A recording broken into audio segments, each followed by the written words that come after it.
Míriam Salazar es periodista licenciada por la Universidad Ramon Llull de Barcelona, especializada en comunicación de empresas. Con 25 años de experiencia en el sector de la comunicación, actualmente colabora en la organización del STEM Woman Congress, congreso organizado por la agencia de comunicación Cooking Communication. A nivel personal, está implicada en varios proyectos relacionados con el mundo de la mujer haciendo voluntariado. Entre otros, es la tesorera de la entidad Dones con Empenta. Hola a todas. Primero de todo, dar las gracias a Aula Magna por habernos invitado y poder estar aquí, por esta oportunidad.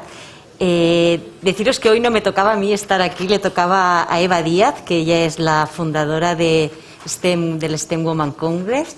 Y bueno, es un honor para mí que me haya delegado en mí el poder estar hoy aquí con vosotras. Deciros que es algo sorprendente haber empezado esta charla diciendo hola a todas y no hola a todas y a todos, y sobre todo cuando se trata de un acto sobre ciencia. Así que nada, lo dicho, un orgullo estar aquí. Y si os parece bien, empezaré presentándoos a la primera ponente, que es Cristina. Iré haciendo así sucesivamente y entraremos en un debate entre las cuatro, que seguro que es muy ameno y del que aprenderemos todas. Muchísimas gracias también a vosotras por estar aquí, por dejarnos que aprendamos un poquito de vosotras. Y nada, y luego para la última parte pues ya abriremos un poco el turno a preguntas o reflexiones y nada, esperemos que sea lo más interactivo posible y que así aprendamos todas de todas. Pues empezamos por Cristina Gil. Hola, Cristina. Hola. Cristina es tecnóloga y docente, además de la creadora de la consultora tecnológica y de formación Millbrae Asesores. Su empresa se dedica a asesorar a grandes empresas en transformación digital y además ofrecéis formación a empresas privadas y públicas. Sí. Estupendo, Cristina. Y además Cristina es profesora colaboradora en 2 másters de la Universidad de Vigo y de la Universidad Miguel de Cervantes. Además, Cristina es mentora del Programa Nacional de Asnara. Bueno, Cristina es una gran experta de la inteligencia artificial, o sea que vamos a empezar. La primera pregunta por ti es que nos expliques cómo se define la inteligencia artificial. Bueno, en primer lugar, muchísimas gracias a la organización por contar conmigo. Es verdaderamente un honor estar con todas vosotras, por todo lo que significa también que podamos estar aquí hoy. Agradecer también las palabras tan agradables que ha tenido conmigo. Bueno, no me considero experta en nada, yo realmente estudié Derecho, empecé estudiando Derecho y después me he formado en Inteligencia Artificial con programas del MIT. Y bueno, la verdad es que pienso que es muy importante formarse y para diferenciarse del resto, ¿no? La formación es súper importante y más cuando hablamos de este tipo de programas. Bueno, la inteligencia artificial no es lo mismo que cuando hablábamos de inteligencia artificial en 1950, porque básicamente ya tenemos todos normalizado acciones que hacemos en el día a día en el que contamos con ella, como Siri, Alexa. Cuando hablamos de inteligencia artificial hablamos de un sistema, básicamente de un sistema autónomo que toma sus propias decisiones y que tiene intenta replicar capacidades humanas, ¿no? Como puede ser pues búsqueda de reconocimiento de objetos, pues reconocimiento de sonidos, ese tipo de solución de problemas, ¿no? Pues lo utilizamos todos en nuestro día a día y con lo cual lo hemos normalizado, con lo cual ya vamos como cambiando, bueno, pues esto. Es decir, que lo hemos normalizado y lo usamos en nuestro día a día, pero es muy importante conocer cuando lo estamos utilizando y a dónde van esos datos que se están recogiendo. También es muy importante por la cantidad ingente de datos que estamos recogiendo ahora mismo, además con el tema de la pandemia, en nuestro día a día. Porque no es tan importante como recoger esos datos, es qué hacemos con ellos. Y al tratarse de una cantidad ingente de datos, tenemos que pensar cómo se van a utilizar. Después mis compañeros después también lo explicarán un poco sobre ese tema, cómo analizamos esos datos y qué hacemos con esos datos. El uso de los datos, sobre todo. Sí. Y también lo que apuntabas sobre la formación, sí, que es algo que es durante toda la vida. Durante toda la vida, sí. Aula Magna seguro que sabe mucho de... Sí, por eso lo citaba también, por la importancia de la formación en el día a día, porque todas seguimos, o por lo menos yo hablo por mí, todas seguimos estudiando y todas seguimos formándonos. Y hasta el final. Y hasta el final, sí. Pues muchas gracias, Cristina. Pasamos a Paola. Paola está graduada en Ingeniería Informática por la UPC. Inició su carrera laboral en el BSC, formando parte del proyecto europeo Quake, donde además de consolidar sus conocimientos en Big Data, investigó sobre la viabilidad técnica y comercial de QVest, el que ahora es su empresa, y luego nos contará Paola. Allí también ella realizó su trabajo final, que consistió en una extensión de la herramienta Apache Spark, cuya presentación trascendió hasta la comunidad de Spark. Actualmente es co-founder de la empresa QVest y se responsabiliza como Big Data Engineer y Tech Speaker. No sé si te he presentado bien, Paola. Sí, perfectamente. Sí. Los últimos 5 años de mi vida resumidos así. No sé si tenemos problemas con tu ser. micro. ¿Se te escucha bien? ¿Sí? Sí. Vale, perdona, Paola. Vale. Me pareció que no se te escuchaba. Pues muchísimas gracias, Paola, por estar aquí. Y bueno, no sé si quieres añadir algo a la presentación. No, está perfecta. Sí. Está perfecta tal cual está. Bueno, o sea, ahora nosotros estoy en QVest, una empresa pues, que nació del Barcelona Supercomputing Center, y tenemos una forma de analizar los datos de una manera que es más eficiente y más rápida también en cuanto al uso de recursos. Y básicamente en eso estamos ahora, estamos desarrollando, emprendiendo y con muchas ganas de estar aquí, también compartiendo con vosotras esta... Estupendo, Paola. Pues mira, para ti teníamos preparada la pregunta que nos explicases cómo se define el Machine Learning. Vale, pues bueno, el Machine Learning es una parte de la inteligencia artificial, donde su objetivo es básicamente entender los datos, aprender con esa gran cantidad de datos. Los algoritmos de Machine Learning se encargan un poco, ¿no?, de analizar esos datos y entender, encontrar patrones, saber cuál es lo que necesitamos de ellos. Hay varios tipos de Machine Learning y la clasificación más importante es que existe un Supervised Learning y el Supervised Learning. En el Supervised Learning nosotros entrenamos a las máquinas de forma que le damos un input y un output con relación 1 a 1, es decir, por ejemplo, fotos de perros y gatos. Entonces nosotros decimos, esta foto es un perro y esta foto pertenece a un gato. Entonces el algoritmo de Machine Learning es aprender a través de esa relación, entonces cuando le lleguen nuevas imágenes sabrá diferenciar si es un perro o es un gato. Y luego este tipo de Machine Learning se entrena mucho con datos históricos y se usa para predecir nuevos comportamientos, pero también puede ser como para detectar la mitosis en casos de cáncer, colorización de las imágenes, todo este tipo de temas. Luego en el Supervised Learning lo que tenemos son datos que no tienen estructura, que no sabemos entenderlos, no entendemos cuáles son los beneficios que nos pueden dar. Entonces ese tipo de Machine Learning lo que hace es detectar los patrones, incluso detectar también anomalías en estos datos y pues darnos a nosotros la visión en clasificación, ¿no? Por ejemplo, uno de los ejemplos más típicos es pues, en datos de e-commerce.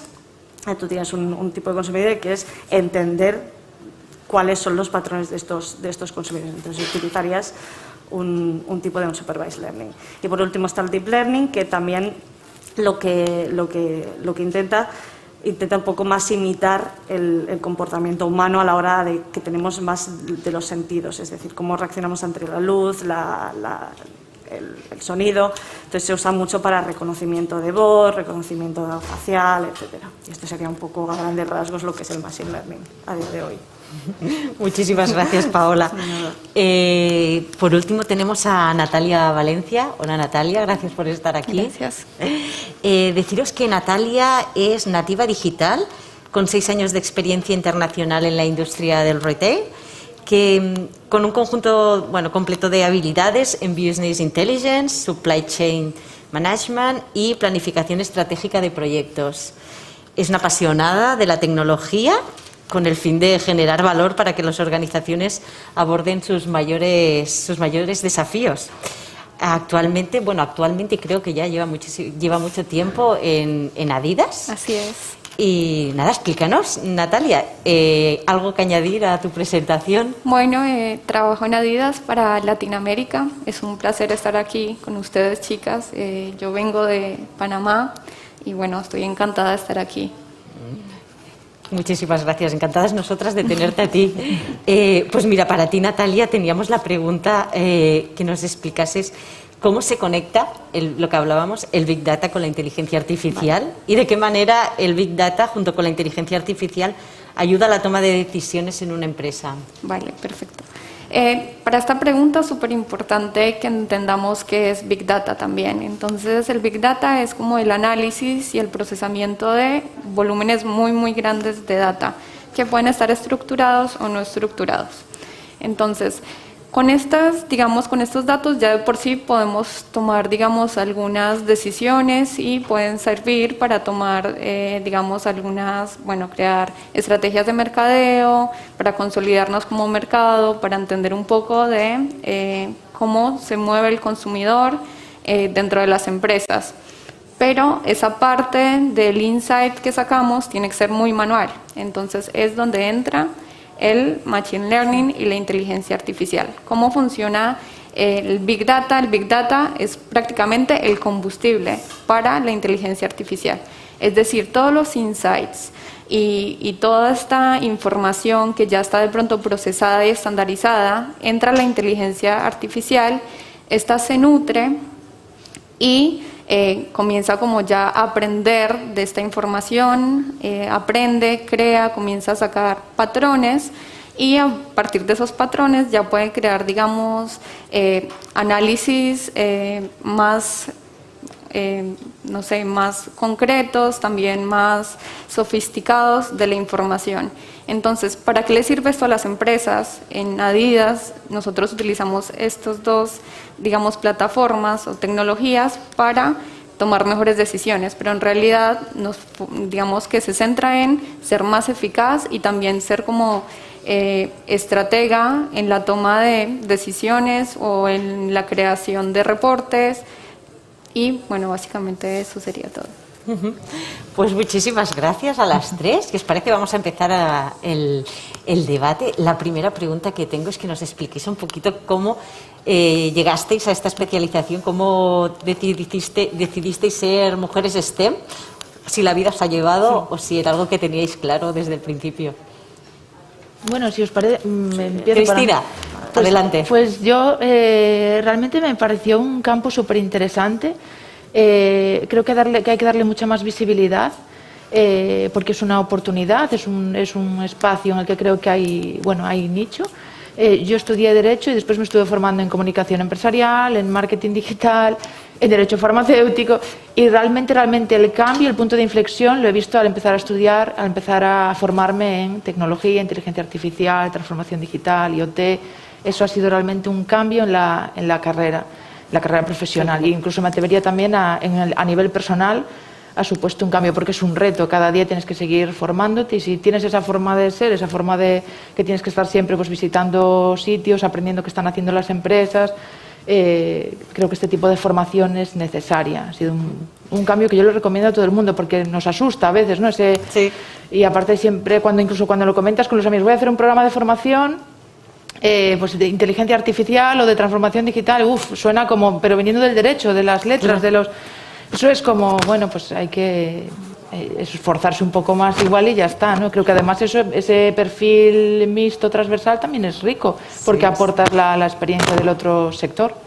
Bueno, Cristina es un claro ejemplo de formación continua, vamos. Sí, eso sí. Y además de cómo tu evolución, ¿no? No empezaste por las ciencias y la vida te ha llevado ahí. Sí. Muy bien, y como el último reto, ¿no? Una carrera STEM, como lo más alto. Genial. ¿Y tú, Paola?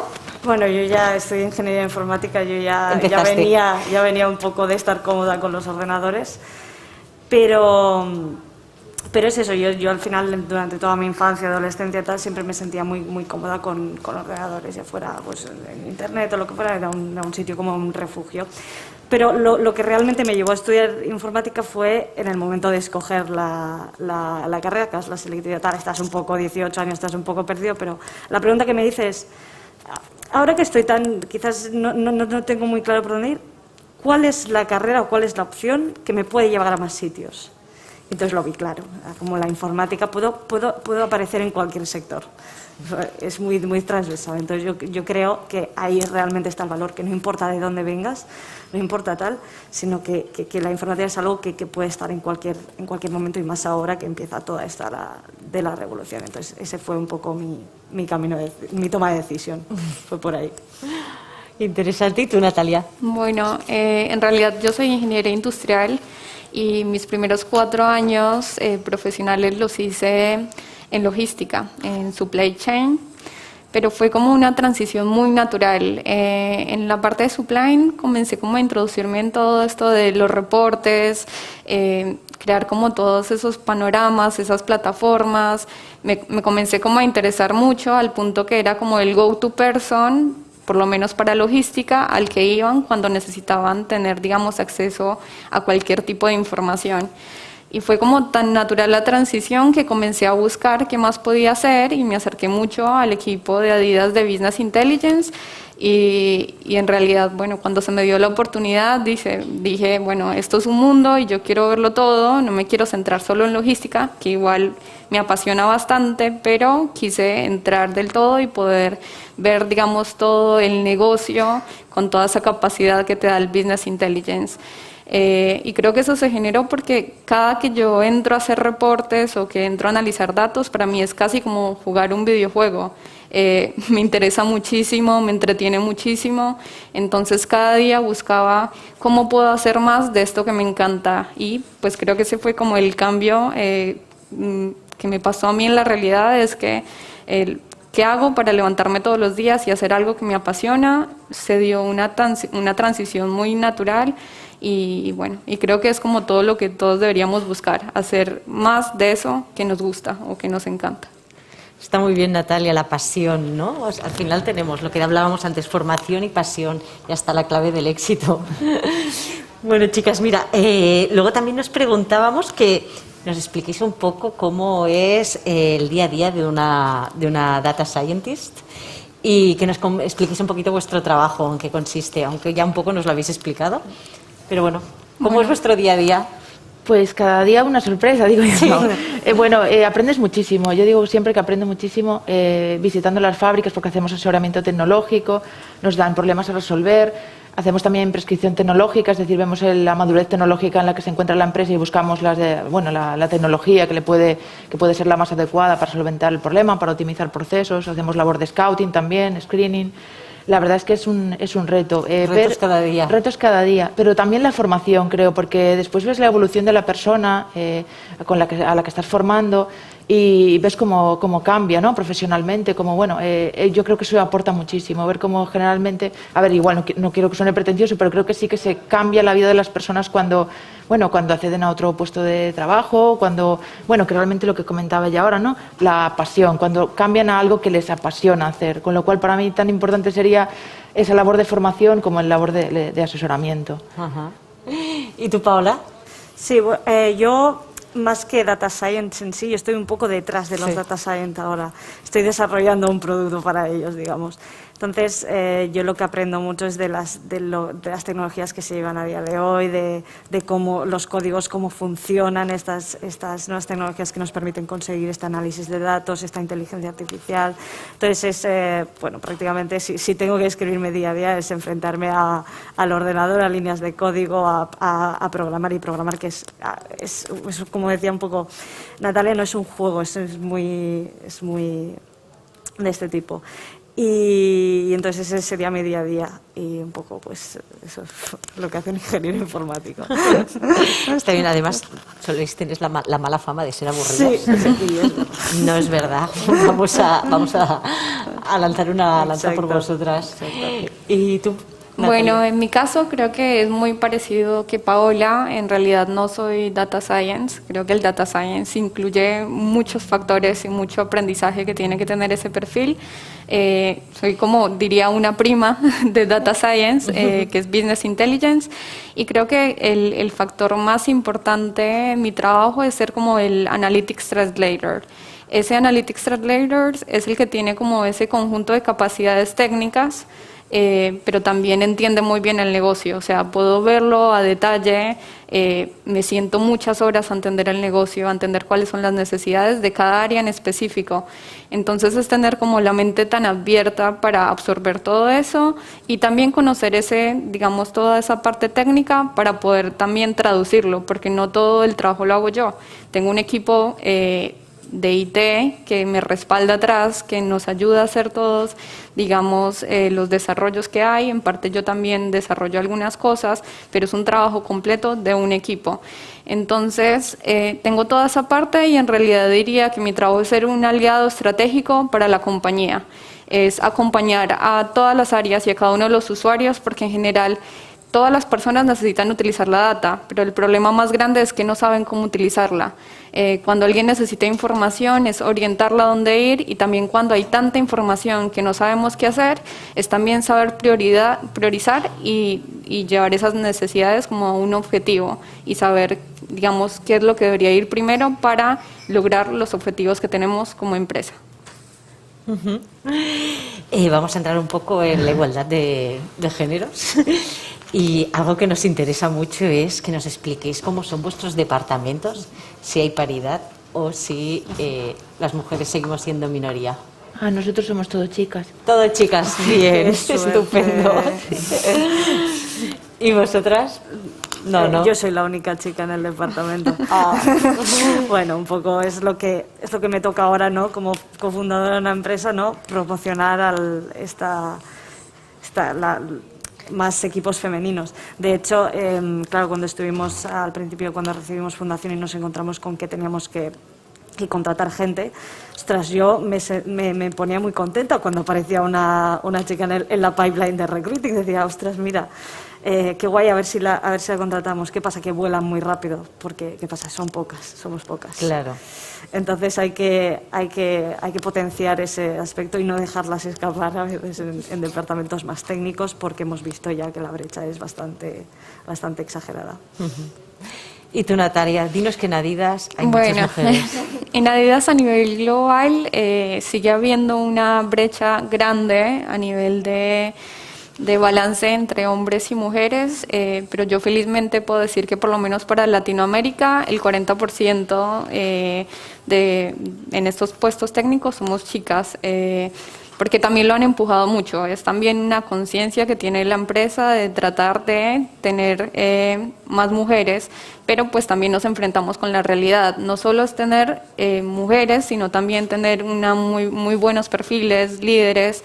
Entonces, Adidas sí que trata de hacer toda esta mezcla y siento que es una empresa muy diversa, pero claramente, como todas, todavía tenemos un camino que recorrer. En mi caso he tenido mucha suerte porque en realidad hasta mi jefa es mujer, y es una de esas personas que te empoderan a ir más allá, y creo que en realidad eso es lo que necesitamos hacer nosotras como mujeres para involucrar a más chicas también en nuestro campo.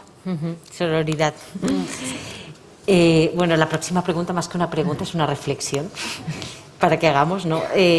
Os decíamos que si es posible la incorporación de las mujeres en profesiones relacionadas con la inteligencia artificial, si no se les motiva desde niñas y a adolescentes a estudiar materias como estadística, ingeniería de software, data science. ¿Cómo lo veis? Yo creo que es necesario hacer una labor de visibilidad, de referentes. Claro, son necesarias todas esas materias, pero también que conozcan los perfiles de cerca, pues como los perfiles también de ellos. Yo no tengo su perfil tan técnico, pero pienso que conocer lo que estabas tú comentando ahora del mito que había sobre el tema de que si era aburrido o si era asociar ese tipo de... Creo que eso no lo hacemos y tal, y que no es positivo. Creo que es mejor mostrarla, pues que ella cuente, por ejemplo, su día a día y que las niñas vean que es posible, que es interesante. Mostrar esa experiencia realmente. Yo creo que eso sería que supiesen, pues mira, yo empecé aquí y pues lo que comentaba ya también de la transición natural, empecé aquí, pero fíjate, estoy haciendo esto que me apasiona y lo podéis hacer vosotras también, sois capaces. No es algo como que tenemos ahí, ¿no? Como para ellos o que de forma... Sí. No, que se vea que nuestro día a día, que es, bueno, es maravilloso, por lo menos el que le apasiona su trabajo es maravilloso, te despiertas todos los días y dices, qué suerte que trabajo en algo que me gusta, y poder contarlo, dar charlas, bueno, en los institutos, dar charlas para contar esa cercanía, porque si no te quedas con el título, ¿no? Que suele ser un título largo, que aunque se quedan los niños, madre mía, qué abstracto, sabe Dios qué hace en su día a día, debe estar allí muerto de aburrimiento, muerta de aburrimiento. Claro. Sí, cuando es algo cool, ¿no? Es algo guay, sí. Sí, sí. Lo que nos decía Natalia, ¿no? Que para ella era como un videojuego, ¿no? Como jugar, ¿no? Pues de Sí. mostrar que puede ser muy divertido, Sí, ¿no? sí. Exacto. ¿Y Yo tú cómo coincido lo con ves? Cristina. Yo creo que el referente, ¿no? Y además referentes locales, ¿no? Como que puedas empatizar con ellos al día a día. Es lo importante, más allá. Porque siempre nos remontamos mucho en había la investigadora de tal, que es muy importante y están ahí, es súper importante su figura, pero no nos tenemos que remontar solo a ese ejemplo, ¿no? Tenemos que tener ejemplos más cercanos, profesoras que sean de informática, profesores que sean también de, pues, introduzcan estos nuevos conceptos, ya que, sobre todo en la educación, ¿no? La educación es una carrera, curioso, que la estudian el 70% de mujeres, pasa lo contrario que con informática, este tipo de técnicas. Ostras, pues aprovechemos eso, somos el 70% de chicas en educación, seamos nosotras quienes empecemos a impartir este tipo de clases, porque entonces se genera esta empatía con los chavales y las chavalas. Entonces yo creo que es muy importante eso, tener referentes locales y salir un poco de nuestra burbuja de confort y salir un poco al foco y mostrarnos tal como somos. ¿Y tú cómo lo ves, Natalia? Yo creo que es súper importante comenzar en la niñez porque, como dice Pau, desde la universidad ya vemos que en las ingenierías, las ciencias, las informáticas, el porcentaje de mujeres es mucho menor y siento que uno de los factores que más afecta es el factor social. Evidentemente hay países en zona de conflicto donde de por sí no puede accederse a la educación muy fácilmente, pero para las niñas es mucho más complicado. Y el otro es el sesgo. Yo siento que muchas niñas crecen, digamos, sin la autoconfianza de decir yo soy capaz de hacerlo. Entonces es súper importante lo que han mencionado Cris y Pau de decir bueno, es que no es tan difícil, es divertido y sacar esos roles del día a día para que, bueno, haya como una conciencia. Y también creo que hay que fomentar que la ciencia también sea como un juego. Siento que estamos como en un contexto en realidad en el que los niños viven pegados del celular y uno a veces como padre o madre dice, bueno, es horrible, ya no, bueno, no salen, no juegan, no sé, a los juegos que jugamos nosotros, pero también hay que entender que el contexto cambió y que esa es la forma en que ellos se comunican y en realidad sí se comunican porque estamos todos súper comunicados a través del internet. Entonces, ¿cómo promover la ciencia a través de este factor? Es que ahora hay muchos juegos para niños en los que los niños pueden programar, incluso desde los 5 años. Entonces, hay muchas páginas como, bueno, no voy a mencionar páginas porque no sé si se puede, pero hay muchas páginas en que los niños pueden ir y, bueno, utilizar todo ese tiempo que tienen en un computador, en un celular, para hacer algo que sea interesante y que también los lleve a algún lado y que los niños sientan que, bueno, yo quiero seguir haciendo esto, como le pasó a Pau, que decía, bueno, ella tenía como ese llamado desde pequeña a irse por incentivarlo mucho desde el juego. Un apunte que quiero decir a lo que ha contado Natalia, ¿no? Del texto del juego, que también es, no podemos ignorar, ¿no? Que mucha gente se apunta a estas carreras por el tema de los videojuegos. Hay mucha gente que pues, le gustan los videojuegos, le gusta tal, entonces siente esa atracción por la tecnología. ¿Qué pasaba con la industria de los videojuegos antes? Que es una industria bastante machista, masculina, ¿no? Está la sexualización de la mujer, tal. Y yo creo que también por ese lado es importante que haya desarrolladoras femeninas que acaben con esos estigmas, que creen personajes con los que siempre las niñas pueden empatizar y eso, hacer una comunidad de juego, de programación y también de videojuegos que sea equitativa. Interesante, muy interesante. ¿Y qué hacéis vosotras desde vuestros puestos de trabajo para motivar este cambio? ¿Hacéis algo? Seguro que a nivel personal también. Nosotros impartimos, bueno, conferencias y formaciones para visibilizar. Una cosa que he dicho yo también que me parece muy interesante es lo de no remontarse y buscar personas cercanas. Eso también lo hacemos, buscamos pues eso, programadoras, desarrolladoras del entorno para contarle y para explicarle, oye, pues mira, tienes un referente aquí Y es curioso porque muchas veces pues las niñas preguntan pues qué ha estudiado, qué está haciendo. Pues en Galicia tenemos en Silicon Valley una desarrolladora, Miriam Pena, y siempre pues la ponemos de ejemplo, ¿no? Bueno, Miriam y más gente, pero me viene ahora a la cabeza Miriam.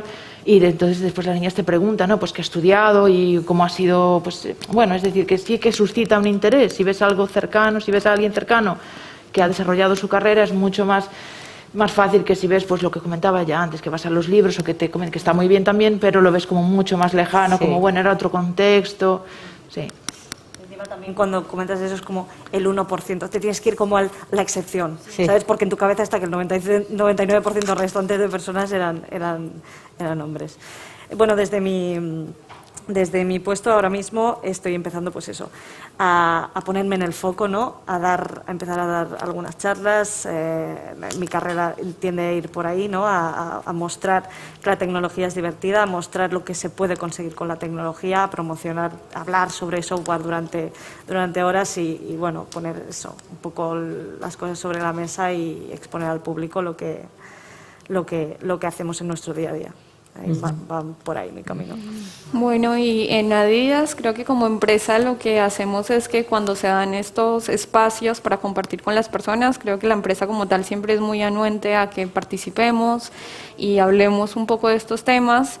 De pronto en la niñez siento que puede ser un trabajo que no se hace mucho a nivel de empresa, en este sentido, en el deporte claro que sí. Pero y también personalmente lo que hago mucho es que cuando una persona dentro de la misma organización, en especial chicas, vienen y me muestran su interés sobre la área y quieren conocer más y quieren hacer como esa revisión para ver si de pronto se mueven a este sector, siempre saco de mi tiempo y les explico y les muestro que es algo súper divertido y pues creo que es apoyar, porque fue lo que no sé, alguien hizo por mí en el pasado y siento que estoy en deuda en hacerlo también como con las futuras chicas que quisieran entrar en este sector. Bueno, estar hoy aquí ya también forma parte de este trabajo que tenemos que hacer. Y un poco al hilo de lo que nos explicabas antes de los videojuegos y el mundo machista, viene la siguiente pregunta, que era que ¿por qué es tan importante que la perspectiva de género ¿por qué es tan importante la perspectiva de género en la inteligencia artificial? Es decir, que si de alguna manera la inteligencia artificial puede alimentar estos sesgos, prejuicios, pensamientos sexistas. Si me podríais poner algún ejemplo. Uno era el de los videojuegos. Vale, pues entonces recojo la pregunta yo para empezar. Es súper importante, o sea, cerraríamos aquí, es súper importante. Ejemplos, Amazon mismo, en 2014, claro, él dijo, ostras, tenemos un personal, un equipo técnico muy, muy chulo, queremos que los próximos que contratemos sean del mismo estilo, ¿no? Crear un buen equipo. Vamos a hacer un modelo de inteligencia artificial que nos ayude a rankear al tipo de personal y quedarnos con los 5 primeros. Lo construimos lo ponemos en funcionamiento, nos damos cuenta en 2015 que a las mujeres las empieza a rankear con menos posiciones. ¿Qué pasa? Porque si lo hemos creado con nuestra base de datos, ese es el problema. Que mi base de datos de ingenieros buenos es un 90% masculino.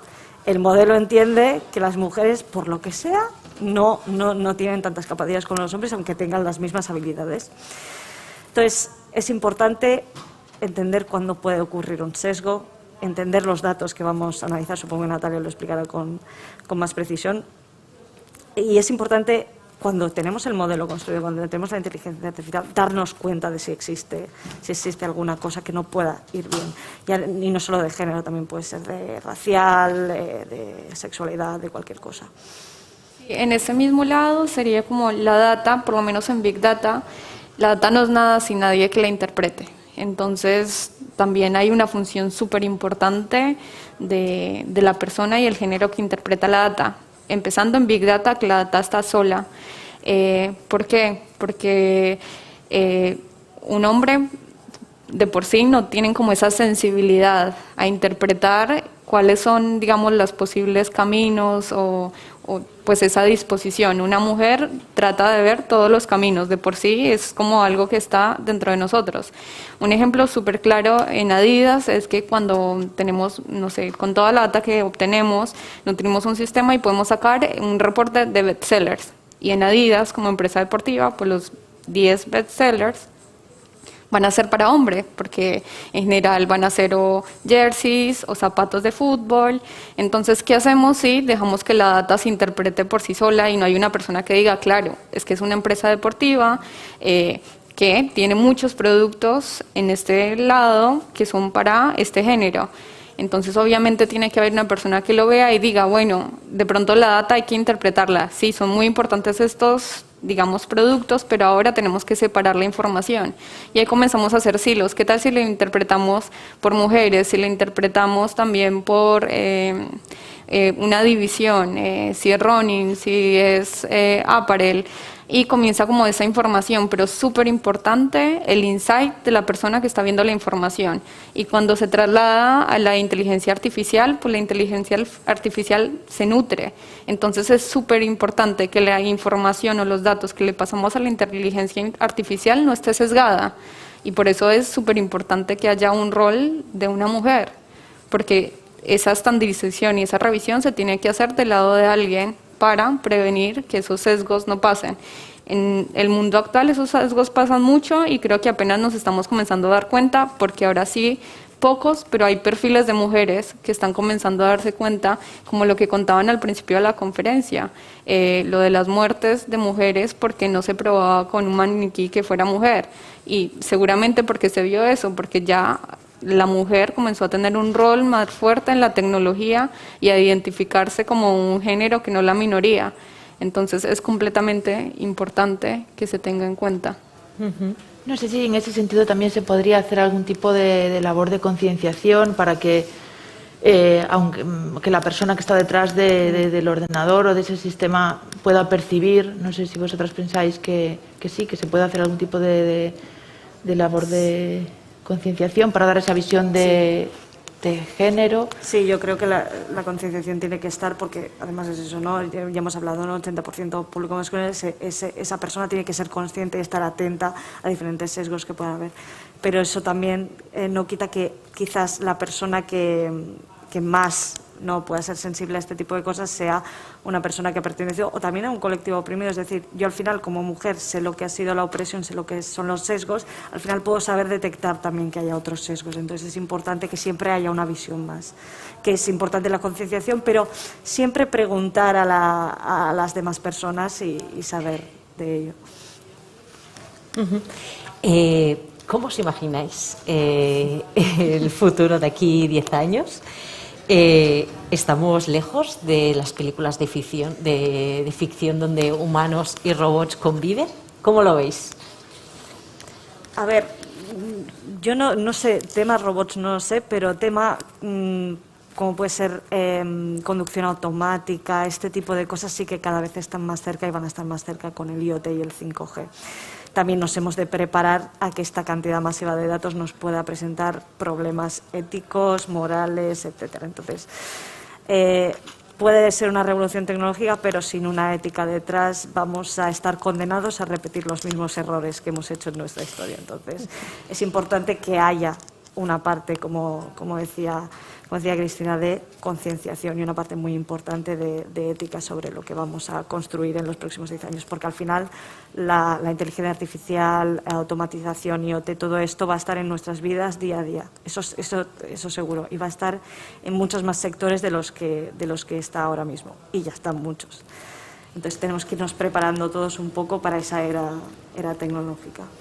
Sí, yo estoy segura que en el futuro va a haber mucha más automatización y va a ser una era completamente tecnológica, pero de corazón pienso que deberían haber roles que no se automaticen, porque la sensibilidad que tiene una persona, y ahora hablando en general como humanos, no se debería perder. O sea, hay roles en trabajos que por más que los queramos automatizar y que sí que salen más rentables para las empresas, las personas también necesitamos ese contacto humano.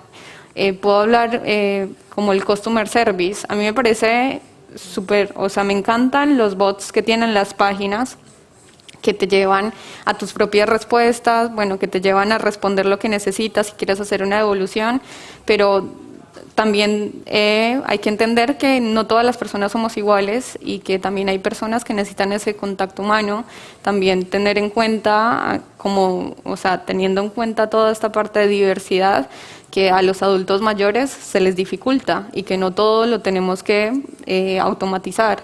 Entonces creo que hay muchos roles que sí que deberían sobrevivir, que aunque espero que la tecnología crezca y nos haga la vida siempre mejor, quisiera, y no sé cómo venga el futuro, pero quisiera que siempre haya como ese factor humano presente en el mundo. Sí, yo estoy de acuerdo. Yo pienso que sí que habrá más robótica igual asistencial también, que habrá más en ese sentido, pero que es súper necesario, lo comentaba, de la ética. La porque, ética. sí, poner unos límites y que definamos bien exactamente hasta dónde podemos llegar, dónde se guardan esos datos, qué hacemos con ellos. Yo pienso que es muy importante que pongamos algún tipo de límite a todo esto. Al hilo de lo que comentáis de la importancia de la ética y de la moral, no sé si nos podéis explicar en algún, si se ha dado en vuestros trabajos algún ejemplo que os haya llevado a reflexionar Bueno, el trabajo sí, porque estábamos viendo a Nuria Oliver comentando sobre la importancia de tener conciencia sobre los datos, sobre el uso de nuestros datos. Entonces contaba de un estudio que habían hecho, Data Pop Alliance, en el que intentaban que la población se diese cuenta de la importancia de sus datos, ¿no? Como les daban a escoger entre, quiero recordar, es que hace tiempo de esto, si sus datos tenían o no valor, ¿no? Si eran datos, pues un día habían comido en un sitio, otro día de forma aislada comiendo en otro, o le daban también la opción de qué valor le daban a los datos todos seguidos, es decir, hoy comiendo en este sitio, mañana descansando en otro, y para que la gente percibiese un poco el valor de conocer todo lo que hace una persona, ¿no? Entonces yo ahí también empecé a reflexionar sobre el valor que tienen de todos los datos de nuestro día a día, ¿no? Porque al fin de cuentas estamos siempre compartiendo. Ella hablaba también del data for good, data for bad, qué hacemos con esos datos, qué limitaciones tenemos que hacer con esos datos. A mí me gustaría que se hiciese una reflexión sobre eso, pero no una reflexión de plasmar, ¿no? Y ahí sí que me entra la vena del derecho, de que plasmemos en una hoja y se quede ahí, no, que realmente sea una limitación real, que tenga pues una serie de consecuencias, ¿no? Que realmente tanto empresas como particulares, como que están utilizando unos datos en un sentido o en otro, sepan que hay una limitación real, que no se quede en una declaración de buenas intenciones, ¿no? Sí, la verdad es que da un poco de miedo, saber que estamos controlados, ¿no? Sobre todo a la hora de nuestra toma de decisiones, que nos pensamos que somos libres. ¿Hasta qué punto soy libre de escoger? ¿Hasta qué punto me están O por qué he escogido esto y no lo otro, sino porque ya me lo tenían preparado. No sé tú, Paola, también si en tu trabajo te has... Claro, Bueno. yo en mi trabajo directamente no, pero sí que, pues eso, Reflexionas. informándome, ¿no? Y siempre, pues este tipo de casos como el de Amazon que he comentado, a mí se me eriza la piel. Son cosas que, ostras, son cosas que se pueden utilizar para cosas muy buenas, pero que pueden tener un efecto muy negativo si no sabemos construirlas con esa ética. También, por ejemplo, que fue un mítico bot de Twitter. Claro, tenemos que tener cuidado también cómo plasmamos esa sociedad, porque a veces puede ser que los datos no estén sesgados, pero que los datos tengan comportamientos que son negativos. Entonces, si realmente queremos transformar la sociedad en algo bueno, tenemos que estar atentos a estas cosas. No había el mítico, otro caso que también me llamó mucho la atención, el bot de Twitter, que se aprendía con los tweets que recibía, entonces empezaba a contestar. ¿Qué pasaba? Que muchos tweets que recibía, por lo que sea, eran racistas y que hacía el bot traducir esos comportamientos. Entonces también va más allá de la tecnología esto, yo creo. Va más allá y creo que son casos que a mí me erizan la piel, que pueden llevar, no sé cómo está en el tema judicial, esto de la integración del machine learning en inteligencia artificial, pero que quizás de aquí a unos años pueda ser un modelo quien pueda elegir o determinar si una persona es culpable o no. Hay que tomarlo con muchas pinzas. Hay que ir con un tema con eso. Claro, porque en Estados Unidos justamente es donde tienen más problemas con este tipo de cosas. Entonces es algo que me pone mucho la piel de gallina. pero bueno. Sí, bueno, y yo más a nivel empresarial y también al lado de Big Data, creo que las empresas tienen una responsabilidad muy grande a la hora de definir sus propias reglas para compartir datos. O sea, tienen que tener muy claro cuál es el panorama de data privacy de la compañía. En una compañía como Adidas está súper claro que nosotros tenemos muchos límites con la data que tenemos del consumidor.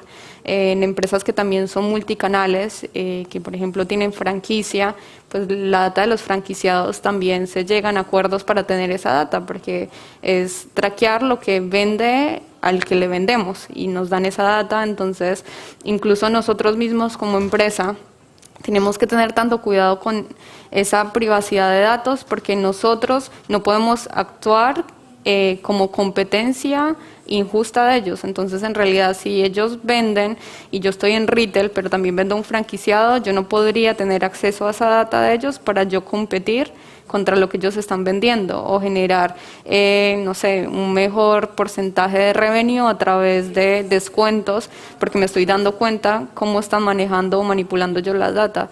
Entonces, incluso internamente tienen que haber políticas de protección súper importantes de data, y eso también es algo que tienen que tener encima, o sea, cargar el peso las empresas, no solo esperar que judicialmente o que haya normativas del país que vengan a exigírtelo, sino que ser responsable, porque es un mundo digital y como hoy tú puedes hacer daño, tanto personalmente como en una empresa, el día de mañana puede ser tú, entonces siempre hay que obrar de buena manera. Pues mira, para acabar ya, un poco preguntaros qué le diríais a una chica, ¿no?, que ahora mismo tiene la oportunidad de entrar en este sector, que está dudando, ¿cómo la motivaríamos? Yo la animaría y le diría que es un mundo completamente diferente, lleno de desafíos, sí, pero lleno también de oportunidades, y que creo que además te permite crecer, y si realmente tienes esa ambición de querer pues ir progresando, yo la animaría de esa forma, ¿no?, contándole las cosas positivas, que por supuesto hay que esforzarse y seguir formándose, sí, pero tiene muchísimas cosas positivas. Y que tiene las mismas capacidades que Sí, un hombre, claro, porque es por que supuestísimo. yo creo que Sí, también, sí. ¿no?, Sí. nos han hecho creer un poco, ¿no?, que eso no era para nosotras. Sí, de hecho había varios estudios que era como a partir de 6 años, que era que las mujeres entienden que son menos brillantes que los hombres. Entonces es como que esas carreras de matemáticas, tecnología, tal, es como, uy, no, demasiado cerebro ahí metido, no puedo porque soy menos que mis compañeros. Eso es una mentira total. Sois completamente iguales, y además tampoco hace falta ser aquí el matemático del siglo para introducir. Que te dicen eso también, que tienes que ser el matemático. Tienes que ser sí. un estadístico y no, hombre, no. Aprende, tómatelo como un juego.